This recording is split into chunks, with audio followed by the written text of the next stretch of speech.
जो अपने माध्यमिक पढ़ रहे हैं, मैंने आपको माध्यमिक संबंधी कई पार्ट्स करवाए, आंकड़े वर्गीकृत नहीं थे वहां पर।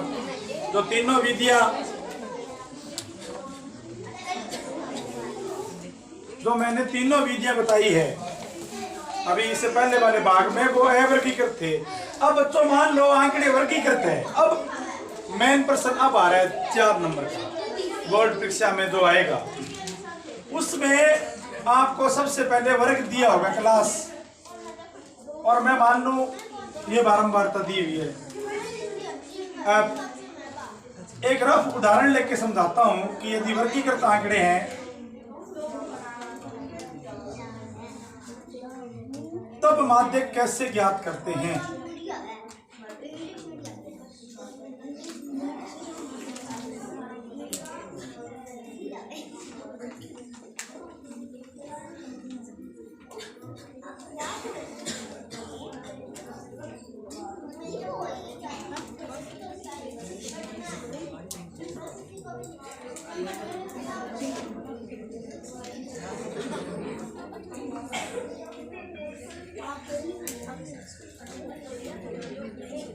देखो बच्चों, वर्गीकृत 0 से 10,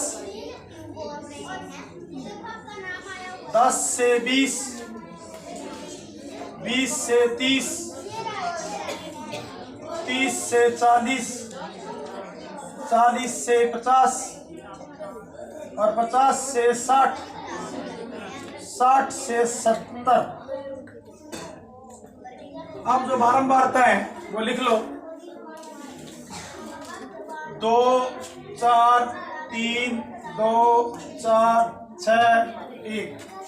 देखो बच्चों, इस बार आंकड़े वर्गीकृत है। ये वर्गीकृत आंकड़े कुछ भी हो सकते हैं, जैसे बच्चों के प्राप्तांक हो सकते हैं या और कुछ सूचना हो सकती है। सबसे पहले इनको ऐसे लिख लेंगे, यूं एक लाइन में, वर्ग फिर बारंबारता। हमेशा ध्यान दे लेना कि जब भी बारंबारता दी गई है और माध्य ज्ञात करना है तो आप एक एक्स्ट्रा कॉलम तैयार कर लोगे, CF का मतलब संचयी बारंबारता का। तो पहले मैं पहला वर्ग लिखूं, पहले वर्ग की ये निम्न सीमा, ये उच्च सीमा, ये दूसरे वर्ग की निम्न सीमा, ये उच्च सीमा।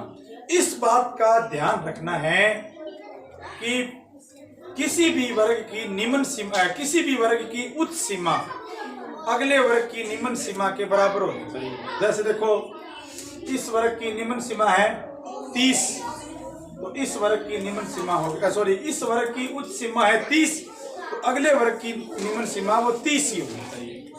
हालांकि ये जरूरी नहीं है हो, यदि नहीं है तो फिर उनको बनाएंगे, और उनको बनाने के लिए एक अलग तरीका इस्तेमाल किया जाता है, जो कि मैं आपको बाद में बताऊंगा। फिलहाल मैंने ये माना है कि दिए गए प्रश्न में जो उच्च सीमा है वो अगले वर्ग की निम्न सीमा है। तो जो पहला वर्ग है 0 से 10, दूसरा वर्ग है 10 से 20 और तीसरा वर्ग है 20 से 30,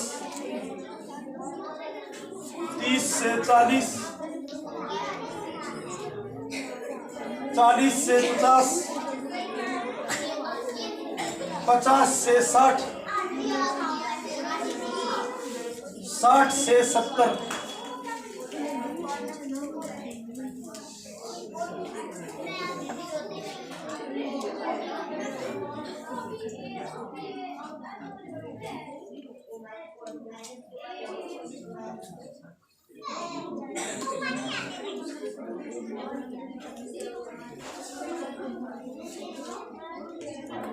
तो लिख देंगे 2 4 3 2 4 6 1।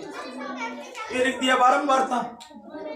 अब बच्चों आगे तुरंत संचयी बारंबारता बना देंगे, जोड़ते हुए आएंगे 2 2 4 6 6 और 3 9 और 2 11 4 15 15 और 6 21 और 21 और 1 22। देखो बच्चों, एक बारंबारता चेंज करता हूँ, थोड़ा इसको रिपीट करता हूँ मैं।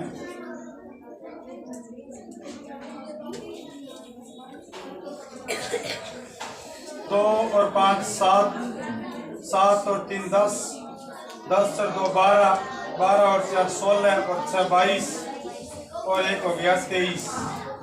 तो जो अंतिम में CF है वो होगी N, और N आ गया 23/2। सॉरी, अंतिम CF को N नाम दे देंगे, तो यहाँ N है 23। अब बच्चों वही बात ज्ञात कर लेंगे N/2 जो पिछले वाले पार्ट में बताई थी, ये आ गई 11.5 N/2। अब बच्चों N/2 बराबर 11.5 से ठीक बड़ी CF ढूंढेंगे। पहले तो ये देख लो कहीं 11.5 तो नहीं है क्या? 11.5 इसमें कहीं पर भी नहीं है। तो अब 11.5 से ठीक बड़ी CF आप जैसा कि देख रहे हो 12 है, ठीक बड़ी CF है 12 है। 11.5 से ठीक बड़ी CF 12 है। तो अतः जो माध्यक होगी, माध्यक होगा M बराबर L plus N/2 minus C/F गुणा में H। L क्या है? L है माध्यक वर्ग की निम्न सीमा, माध्यक वर्ग की निम्न सीमा। ये देखो ये माध्यक वर्ग हो गया। अरे भाई अभी मैंने माध्यक वर्ग लिखा नहीं, 12 है, अतः 30 से 40 वर्ग, 30 से 40 वर्ग माध्यक वर्ग है। मतलब बच्चों आपका आंसर है या तो 30 है या 40 है या 30 और 40 के बीच में है। यदि ऐसा नहीं है तो आप प्रश्न को गलत कर रहे हो, फिर आपको प्रश्न दोबारा करना चाहिए।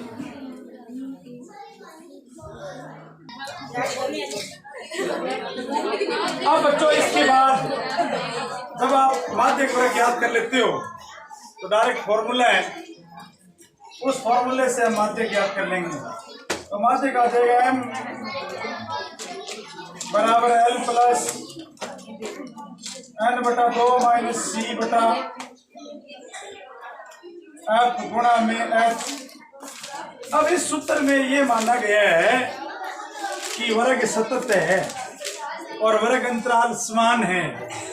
सतत वर्ग कौन होते हैं? देखो कंटिन्यूस क्लास, ये वर्ग 10 पे खत्म हुआ, आगे 10 पे शुरू हुआ, 20 पे खत्म हुआ, 20 पे शुरू हुआ, 30 पे खत्म हुआ, 30 पे शुरू हुआ। तो इस प्रकार से ये वर्ग सतत है, ये सतत वर्ग है। और सतत वर्ग नहीं है तो हम इन्हें पहले सतत बनाएंगे। अब बच्चों देखो L क्या है? Limit, lower limit of median class, ये लोअर लिमिट है। L को हम लिख सकते हैं माध्यक वर्ग की निम्न सीमा। कहीं पर भी बच्चों इस एक्सरसाइज में आप जब भी L का सेंस देखोगे तो वो आपको माध्यक वर्ग की निम्न सीमा ही कहलाएगी। तो यहाँ पर माध्यक वर्ग की निम्न सीमा है वो 30 है, और जो F है वो माध्यक वर्ग की बारंबारता है। F है वो माध्यक वर्ग की बारंबारता होगी, फ्रीक्वेंसी ऑफ मीडियन क्लास।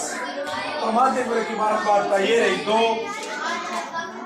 और जो C है ये C माध्यक वर्ग से ठीक पूर्व की संचयी बारंबारता होगी। C होगी माध्यक वर्ग से ठीक पूर्व की संचयी बारंबारता। माध्यक वर्ग से ठीक पूर्व की संचयी बारंबारता, और माध्यक वर्ग से ठीक पूर्व की संचयी बारंबारता 10 है।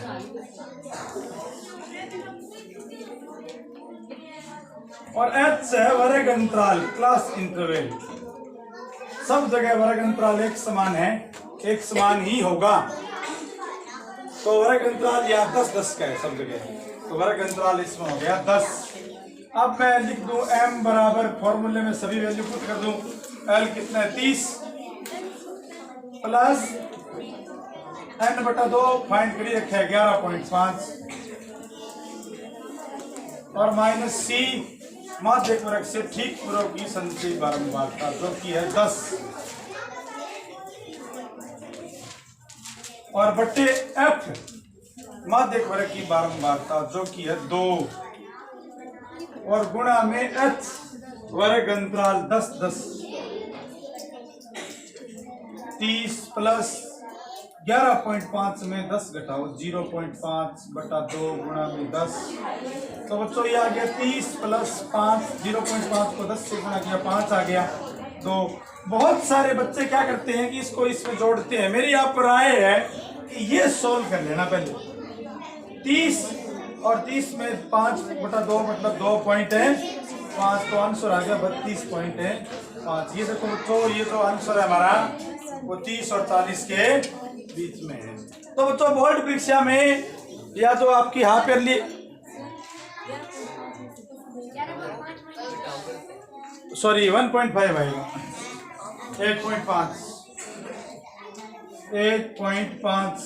1.5 को 10 से गुना करेंगे 15 आएगा।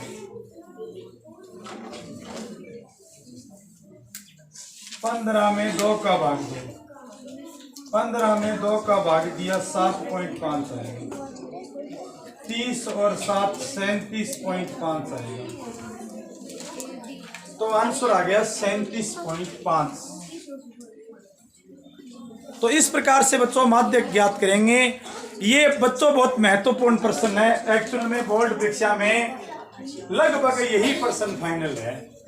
भी यही प्रश्न का मतलब नहीं है कि वैल्यू यही होगी मान यही होंगे।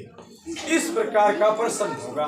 तो आपको सबसे पहले प्रश्नावली में इस प्रश्न की तैयारी करनी है। यहाँ पर बच्चों एक बात ध्यान रखना कि जब आप प्रश्न करो तो इस सूत्र में ये माना गया है कि वर्ग अंतराल सतत है। वर्ग अंतराल है कंटिन्यूस मतलब जहाँ खत्म हो रहे वहीं शुरू होगा। यदि सतत नहीं है तो फिर इन्हें सतत बनाएंगे। सतत नहीं है तो फिर इन्हें सतत बनाएंगे। उसके लिए एक अलग से मेथड लगेगा। तो उम्मीद है ये आपको समझ में आया होगा।